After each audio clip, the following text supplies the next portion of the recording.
É isso aí. Você que está conosco aqui na Conexão Viva, a rádio que nos mantém conectados ao Senhor. Agora são exatamente 6 horas e 56 minutos. Manhã do dia 22 de setembro de 2025. Estamos aqui ao vivo desde as 6 da manhã. Você que nos acompanha através da nossa web rádio Conexão Viva. Você agora também passa a nos acompanhar através do nosso Facebook e logo em seguida o canal Conectado ao Sagrado. Convido você a visitar a página da Segunda Igreja do Nazareno em Itajaí, Santa Catarina. Deus abençoe, queridos. Graça e paz. Mais uma semana começando, segunda-feira. Estamos aqui em Itajaí, Santa Catarina, litoral norte de Santa Catarina, sul do Brasil. E você que nos acompanha de todo o Brasil e de todo o mundo, que Deus o abençoe, graça e paz. Lhe dê uma semana alegre, abençoada e próspera em nome do Senhor Jesus. E nessa manhã eu trago no nosso devocional um texto muito interessante, que é um pedido de oração que Paulo faz ali à igreja dos Tessalonicenses, na segunda carta, capítulo 3, versículo 1 até o versículo 5. Mas antes disso estaremos orando, estaremos falando com o nosso Deus, o Deus glorioso, o Deus Criador dos céus e da terra. Senhor Deus Santo, vivo, poderoso, Deus, Criador dos céus e da terra, Deus, muito obrigado, Pai. Obrigado pelo descanso da noite, obrigado por mais um dia de vida, obrigado pela paz e pela proteção, ó Deus. E a Ti toda a honra, toda a glória e todo o louvor. Deus, nesta manhã eu coloco em Tuas mãos a minha vida, a vida da minha família, dos meus parentes, meus amigos, a vida de todos aqueles que estarão nos acompanhando nesta manhã, Senhor. Eu os coloco em Tuas mãos como criatura nas mãos do Criador. Abençoa-nos, ó Deus, com a Tua presença, torna os nossos dias mais alegres, mais abençoados e prósperos, em nome de Jesus. E também neste dia, ó Pai, seja repreendido todo espírito de enfermidade, espírito de desânimo, espírito de mágoa, de rancor, espírito de inveja, de vício, de prostituição, e que verdadeiramente o Teu Espírito Santo tome lugar em nossas vidas, nos consolando, nos confortando, nos alicerçando e nos direcionando. Esta é a oração do Teu servo neste dia, ó Deus, em nome de Jesus. Amém e graças a Deus. E o texto que nós vamos ler, a segunda carta que Paulo escreveu aos Tessalonicenses, no capítulo 3, versículo 1 ao 5, que diz assim o texto. Segunda carta aos Tessalonicenses, capítulo 3, versículo 1 ao 5, que diz: Finalmente, irmãos, orai por nós, para que a palavra do Senhor se propague e seja glorificada, como também está acontecendo entre vós, e para que sejamos livres dos homens perversos e maus, porque a fé não é de todos. Todavia o Senhor é fiel, Ele vos confirmará e guardará do maligno. Nós também temos confiança em vós, no Senhor, de que não só estáis praticando as coisas que vos ordenamos, como também continuareis a fazê-las. Ora, o Senhor conduza o vosso coração ao amor de Deus e à constância de Cristo. Imagina uma pequena comunidade cristã enfrentando perseguições, dúvidas e principalmente dificuldades. Aqui os seus líderes, talvez cansados e preocupados, escrevem uma carta pedindo oração, esperança e fortalecimento. Agora você vai pensar na importância de receber uma solicitação assim. E não apenas por palavras, mas uma conexão espiritual que atravessa o tempo e o espaço. Então é hoje que nós, nesse momento, nessa situação, que nós vamos mergulhar na carta que Paulo escreveu especificamente, a segunda carta aos Tessalonicenses, capítulo 3, versículo 1 ao 5, que nós acabamos de ler, para entender o poder de um pedido de oração e como isso pode transformar nossas vidas e a nossa missão. Então, o primeiro ponto para nós entendermos esse pedido de oração seria entendermos o contexto histórico-cultural dessa carta, né? A carta ao segundo Tessalonicenses foi escrita por Paulo por volta do ano 51 ou 52 depois de Cristo, aproximadamente um ano após a primeira carta. Então a igreja em Tessalônica enfrentava muitas perseguições, falsos ensinos sobre a vinda de Cristo, e um sentimento de desânimo que era causado justamente por causa disso aí, por causa da perseguição e do falso ensino sobre a vinda de Cristo. Então Paulo, quando escreve, ele buscava encorajar os cristãos e perseverar na fé, na oração e na esperança. E na cultura da época, o cristianismo era uma minoria que estava sendo perseguida e muito perseguida. Então as orações e os pedidos de força, proteção e fidelidade eram essenciais para a sobrevivência espiritual da comunidade. Além disso, Paulo buscava fortalecer a igreja na prática da oração comunitária e na confiança no Senhor. Ou seja, era um grupo que concentravam suas forças ali na comunidade, um ajudando o outro. E nesse contexto ali, podemos dizer que existe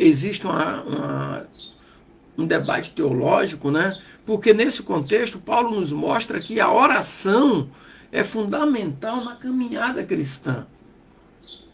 Paulo, pede que os irmãos orem por ele e pelos seus companheiros, destacando nesse pedido a importância da intercessão mútua em conjunto da comunidade.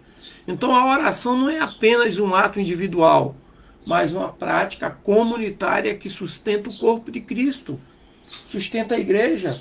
Por exemplo, ali na primeira carta que João escreve, no capítulo 5, versículo 4, diz assim: tudo que é nascido de Deus vence o mundo, e esta é a oração que vence o mundo, a nossa fé, a fé em conjunto para um bem comum. Além disso, Paulo demonstra a confiança na fidelidade de Deus para cumprir suas promessas e reforça a esperança para os últimos tempos. Ou seja, a certeza de que Deus guia seus fiéis até o fim. Então a oração, portanto, é uma expressão de dependência total de Deus, confiança e alinhamento à vontade de Cristo, à vontade do Deus Todo-Poderoso. Então, quando nós fazemos a exegese desse texto ao pé da letra, ali, no versículo 1, por exemplo, que diz assim: finalmente, irmãos, orai por nós, para que a palavra do Senhor corra e seja glorificada, como também entre vós. Então esse orai por nós demonstra o que é a humildade de Paulo, reconhecendo a necessidade da oração dos irmãos. Mesmo ele sendo um grande homem de Deus, mas ele necessita de ajuda. Todos nós necessitamos de ajuda. Nós não somos super-homem. Mesmo o super-homem precisa de ajuda, né? Nós somos dependentes e carecemos da misericórdia de Deus. E ainda no versículo 1 ele diz assim: para que a palavra de Deus corra. Isso significa que a palavra de Deus deve espalhar-se rapidamente, como uma corrida, indicando urgência e eficácia. E quando ele conclui o versículo 1 dizendo ali, seja glorificada, o objetivo é que Deus seja exaltado, não o próprio apóstolo, mas o próprio Cristo seja glorificado. E no versículo 2 diz: para que sejamos livrados dos homens insubordinados e maus, pois nem todos têm fé. Isso aqui destaca a oposição que as boas novas que o evangelho enfrentam. Homens insubordinados sugerem opositores à autoridade de Deus e à imagem cristã e à palavra de Deus.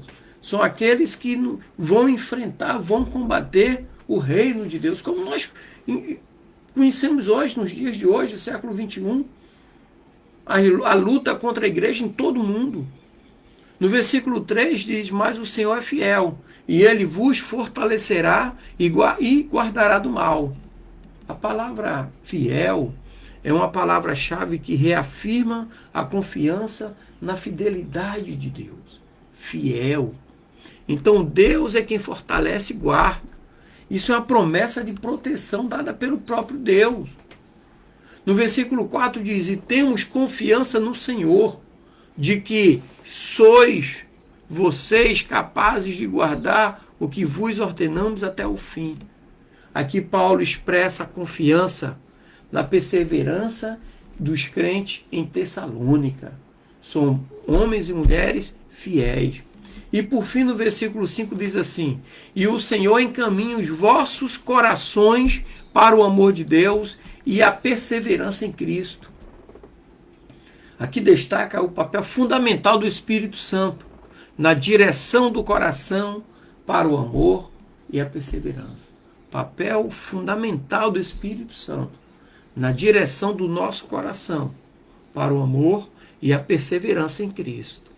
E quando nós pegamos o texto grego, algumas palavras ali do original que está inserido nesses 5 versículos, por exemplo, corram, do grego trechô, que significa uma corrida com urgência. Não é uma simples corrida, é uma corrida com urgência, rápido demais. A outra palavra, fidelidade, eu já comentei aqui, do grego pistos, né? Implica em alguém digno de confiança, ou seja, uma base para a nossa esperança. A base de toda a esperança chama-se Jesus, o Cristo ungido, aquele que veio resgatar a humanidade, veio reconectar ela a Deus. E a palavra perseverança, que é o pomone, né? Sugere resistência contínua. Não com interrupções, mas contínua. Uma linha sem interrupção. Isso é perseverança. Perseverar até o fim. Não sei se você já brincou de cabo de guerra. Eu competi no quartel, né, cabo de guerra. E você tem que segurar. Às vezes você é arrastado, mas você não pode soltar a corda. A resistência, a perseverança é fundamental. Então, assim, imagine você lutando contra o mundo, você segurando a sua esperança, o mundo querendo tirar essa esperança de você, querendo tirar Cristo de você, e você resiste até o final. E você resiste àqueles que são teus opositores. E chega um ponto que eles cansam e desistem. E você resistiu com fé e ele fugiu de você. Então assim é a perseverança. A Bíblia diz lá em Efésios capítulo 6, versículo 18, que orando em todo o tempo, com toda oração e súplica no Espírito. A Bíblia também diz em Filipenses capítulo 4, versículo 6, não andeis ansiosos por coisa alguma, mas em tudo pela oração e súplica, com ação de graças, apresentei os seus pedidos a Deus. Como é bom nós iniciarmos a oração agradecendo a Deus por tudo que Ele tem feito e por tudo que Ele continuará a fazer. E em Hebreus 4,16 diz assim, aproximemo-nos, pois, do trono da graça com confiança, para que recebamos misericórdia e achemos graça, a fim de sermos ajudados em nossas necessidades. Então essas passagens aqui reforçam a importância da oração na vida cristã. A importância da oração. E quando nós olhamos para a história, na história da igreja, momentos de grandes perseguições, como por exemplo a época dos primeiros mártires, dos primeiros séculos, ou da reforma, mostram que a oração era o refúgio e a força para eles perseverarem. Por exemplo, as orações secretas de cristãos sob o Império Romano, que sustentaram a fé de muitos na adversidade. Tem um livro que eu já citei aqui um tempo atrás, chamado Nas Catacumbas de Roma, onde os cristãos moravam debaixo da cidade, nas galerias. Ali muitas crianças nasceram, ali muitos foram batizados e ali muitos morreram, sabe? Então, ainda hoje a oração é uma poderosa arma contra o desânimo e principalmente contra o medo, sabe? A oração, alguém já disse, é a chave da vitória. Sem oração não há cristianismo. Então precisamos estar sempre em espírito de oração. O maior exemplo de oração intercessória é o próprio Jesus, que orou lá no Getsêmani. Ele intercedeu por seus discípulos e por toda a humanidade. A oração no jardim ali, Getsêmani, mostra o poder do relacionamento com Deus, com o Pai, mesmo diante do sofrimento. Então, o nosso pedido de oração deve nos levar a olhar para Ele, para Jesus, que é o nosso maior intercessor. A nossa oração deve nos levar para olhar para Cristo, que é o nosso maior intercessor. Então, Pastor Dimas, como é que nós podemos aplicar essa palavra na nossa vida pessoal hoje, século 21, 2025? Primeiro ponto, a oração é a nossa arma contra o desânimo e a perseguição. Tem muita gente que desanima-se por causa da perseguição, porque a perseguição leva a pessoa a desanimar, a se enfraquecer. E a oração nos fortalece. Segundo ponto, devemos pedir a Deus que fortaleça a nossa fé e nos direcione ao amor e à perseverança de Cristo. Como pedimos a Deus? Orando. Terceiro ponto, a oração da comunidade, a oração em conjunto, a oração da família, que une a igreja à missão. Qual é a missão que nós temos como membros do corpo de Cristo? Pregar o Evangelho, viver o Evangelho, proclamar o Evangelho. Quarto ponto, cada um de nós é chamado a ser um instrumento de oração na vida da igreja para que o mundo conheça Jesus, para que as pessoas do mundo conheçam a Cristo. E o último ponto, quinto e último ponto, confie na fidelidade de Deus, mesmo em meio às dificuldades. Confie em Deus, mesmo em meio às lutas.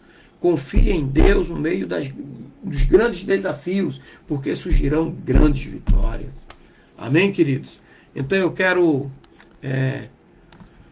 concluir aqui nessa manhã, dizendo para você que a nossa caminhada cristã é uma corrida que exige muita força, perseverança e, acima de tudo, uma oração constante. Nós somos chamados a termos e vivermos uma vida de oração constante. Uma corrida, resistência. A oração nos fortalece e nos torna resistentes ao mal. Amém, queridos? Que Deus te abençoe e te dê uma semana alegre, abençoada e próspera, em nome de Jesus. E para você que está conosco aqui na Conexão Viva